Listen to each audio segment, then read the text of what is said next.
Hey guys, it's Cassie and today we have got a 2022 year in fashion review. What is this? Well, this is essentially my version of Fashion Awards, kind of. And I thought that it would be fun to have a little bit of a retrospective on the year gone by. My gosh, when I was sort of doing the research behind this and really thinking back, I was like, oh my gosh, that happened this year. It seems like it happened a lifetime ago. I think we're gonna have some fun. Grab yourself a snack, grab yourself a beverage, whatever you want. Let's hang out. Any specific items that we talk about will be linked below or will be on the shopping prompt on the screen. Okay, kicking it off with shoe of the year. So my criteria for shoe of the year had to be something that obviously got us talking, something that has been popular, that we've seen a lot, and something that starts or signifies the start of a new trend. Take something like, for 2021, this would have been either the Valentino Tango platform or the Versace Avitas platform. You know, those really started the, oh my gosh, we are back with the higher the heel, the closer to God philosophy for our heels. They've really kind of carried the platform trend on their back, shall we say. And I really feel that the shoe of the year, even if it's not something that I'm personally a fan of, are the Miu Miu ballet flats. Miu Miu is not new to the ballet flat game. Oh my gosh, no, they've been pirouetting around this for years.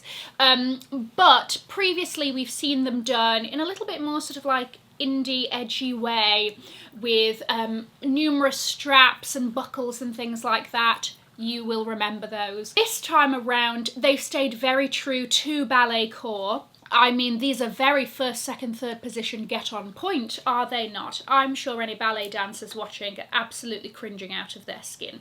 But you know what I mean. There is very little design elements between these and a typical ballet shoe. Searches for Miu Miu ballet flats shot up, hold on, 1,100%. The other thing about why I chose these as shoe of the year is they are really kind of starting a whole new trend that we're seeing of ballet flats. Been around for a while. Chanel ballet flats, for example, a classic, right? But definitely something that trend-wise we've not seen for a few years. 2023 is going to see us coming into the indie sleaze trend era, very Tumblr-esque for those of you that were gallivanting on Tumblr. And I think by Miu Miu doing this, lots of other brands are ploughing full force into the flats, ballet flats trend. Guys, if you are new here, my name is Cassie and I'm a self-diagnosed luxury addict. I put out videos on Mondays, Wednesdays and Fridays, so if you like luxury fashion, then I think you're going to love it here. So head down and subscribe, turn on the bell, become a member of our luxury addicted family. When are we going to rehab?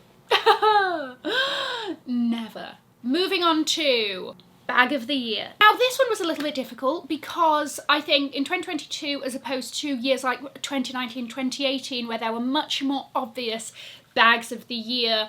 Let's take something like the Prada re-edition or the Louis Vuitton multi-pochette accessoire, things like that. I really don't feel like 2022 had that bag. So we've got a bit of a tie break. Similar criteria as with the shoes, right?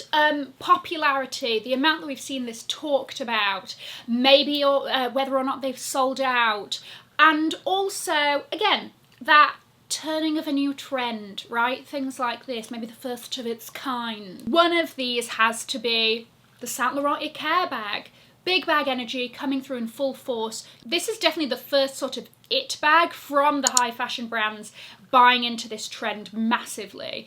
And again, on a scale that's like kind of ridiculous, that bag is huge. But sold out, and especially at that price point, this isn't an affordable bag that can easily sell out, right? Because it's accessible to more people. No. This bag is very expensive, especially for Saint Laurent, who do generally have quite a good range of pricing in their bags.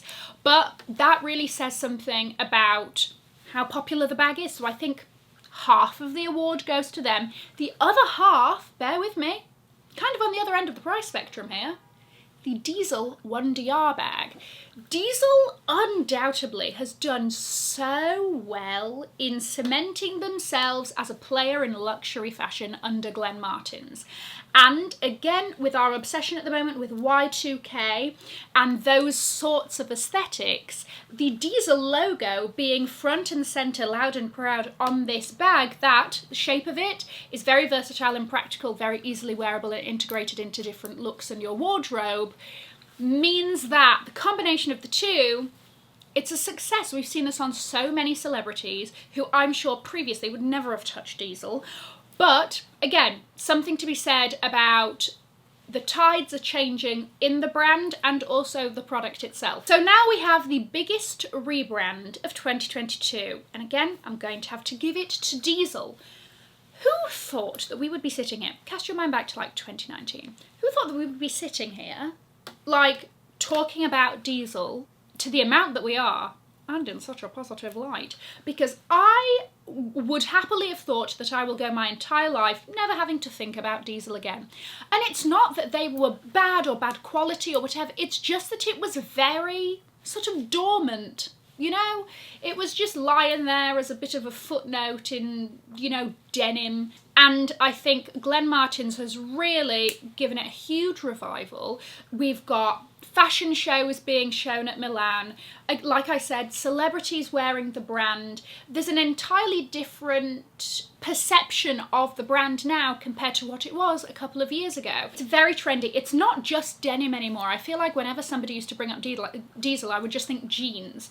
And although they are still very true to that being their, you know, background and history as a company, now I think of it in a different way. I think of the logo, I think of the shirts with the logo cut out, I think of the bags. And for that to change over the short amount of time that it has is really, really impressive. So, biggest rebrand, Diesel, claps for you. Best newcomer. Okay, the criteria for this could have been all over the place because there are so many young, emerging, fun, exciting brands coming up. And whilst this brand is in no means like started in 2021, I will talk to a tiny bit about their background because it is interesting. I think one smaller brand has really shouted the loudest this year, and that is Coperni. Parisian brand, actually created in 2013. They were finalists for the LVMH prize in 2015, and in that same year, both creative directors were appointed at Courrèges. They did that for a couple of years and then they restarted Coperni back in 2018. And what they've done very well is do these sorts of, we're going to go through it, but like collaborations and somewhat PR stunts to get themselves talked about to the point that we go, hold on a sec, what are they on about? Like, what are the ready-to-wear that they make? What are the bags that they make? Things like that. And it piques interest. I think they've done that very well.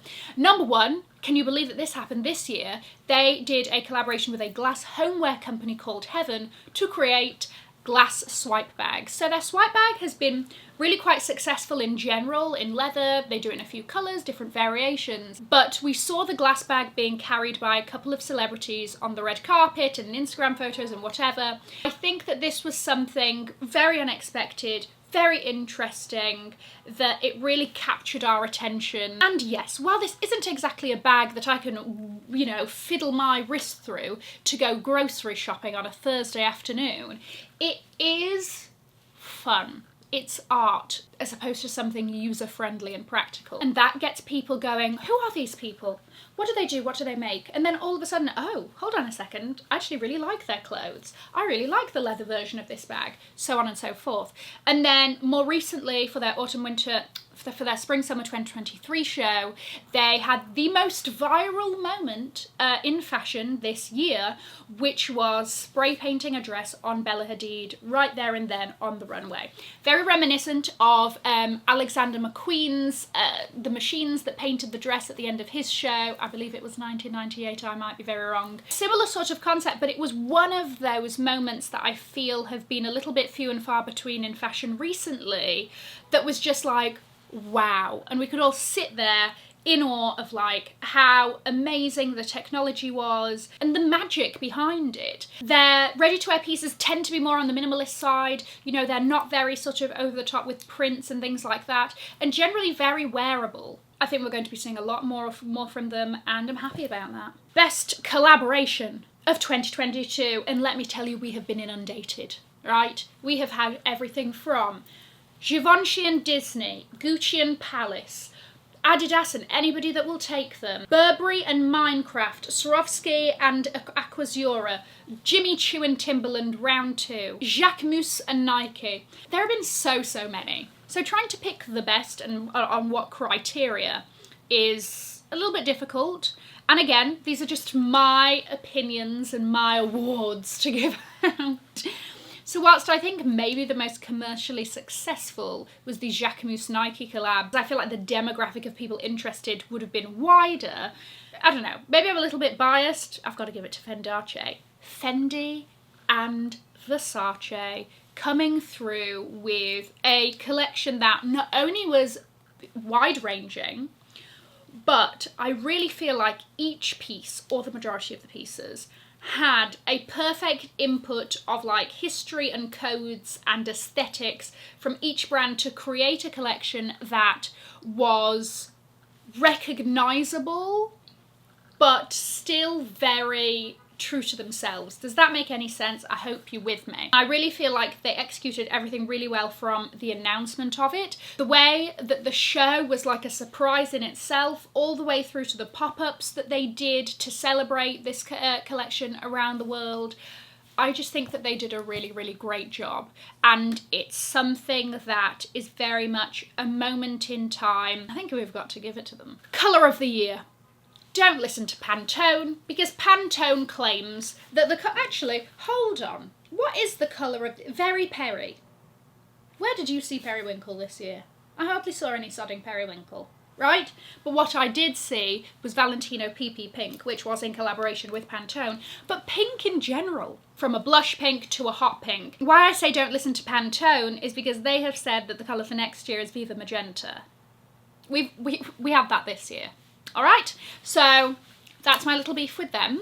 I think two things really sort of brought around the love for pink this year. Number one is the filming of the Barbie film that comes out next year, I believe. But also the Valentino show that was entirely pink. I, at some point, to be honest with you, was getting very sick of it, and I was like, if I see this shade of pink again, I'm gonna dig myself my own grave and jump in it. But let's be honest, they did a great job of us associating that shade of pink with them every single time. Most talked about ready to wear. There really only is one winner for this, the Miu Miu set. And aside from the set itself, it's the conversations that this set sparked that even made it more talked about and go even more viral. Tiniest little cut sweater with the tiniest shirt underneath and the most minuscule skirt you've ever seen in your life graced the bodies of many a celebrity and model for a few months, to the point that people were making jokes about this is the hardest working sample in fashion because that sample just keeps being flown around left, right and centre. But then a really big discussion behind this set was to do with body shape trends, and this set in particular. You know, diversity of body types being able to wear this set, but then the model Paloma was also photographed wearing this set and gave lots of other body types as well lots of inspiration for wearing similar sets like this. So it really got us talking, to an extent that, like, which other piece of ready-to-wear got us talking this much? Most shocking creative director announcement. Now, within the world of luxury fashion, we're always discussing who's going where, who's left, who's finished their contract at which house, and do we think they're going out on their own, and will they start their own thing, or will they be going to this house who also has a vacancy? Most of those make sense. You know, like I said, contracts are up, it's been time, maybe we've seen a lot of the same from a brand, and we're ready for a change. But I don't think any of us saw Alessandro Michele leaving Gucci.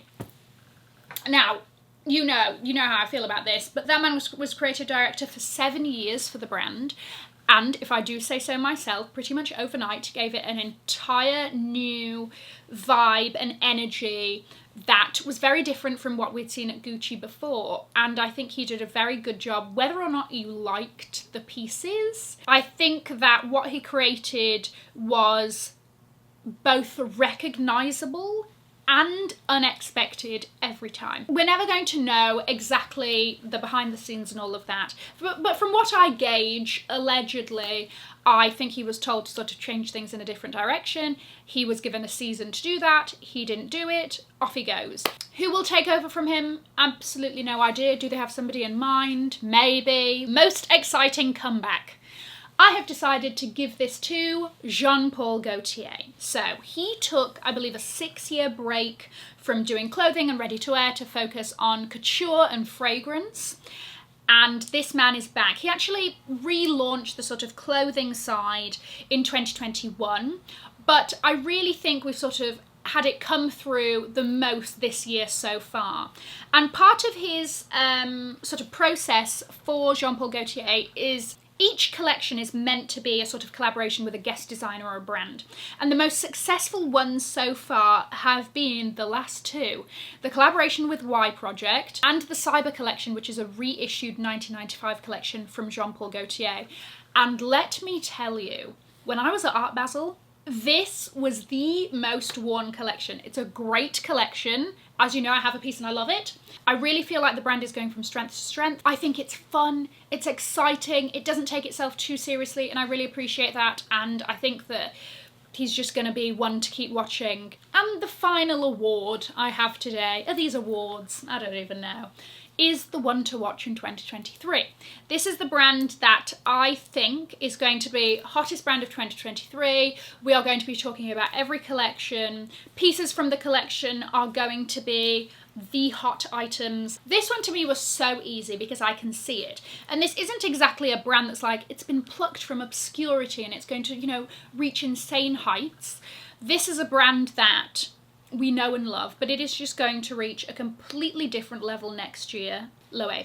J.W. Anderson has been at Loewe for a little while now, but I really think in 2022 and especially in 2023, he's really leaned into this sort of fun, novelty, avant-garde side of things with Loewe, and he's executed it very, very well. I think the Spring-Summer 2023 collection is going to perform incredibly well. I think that the shoes are going to be some of the hottest shoes of the year.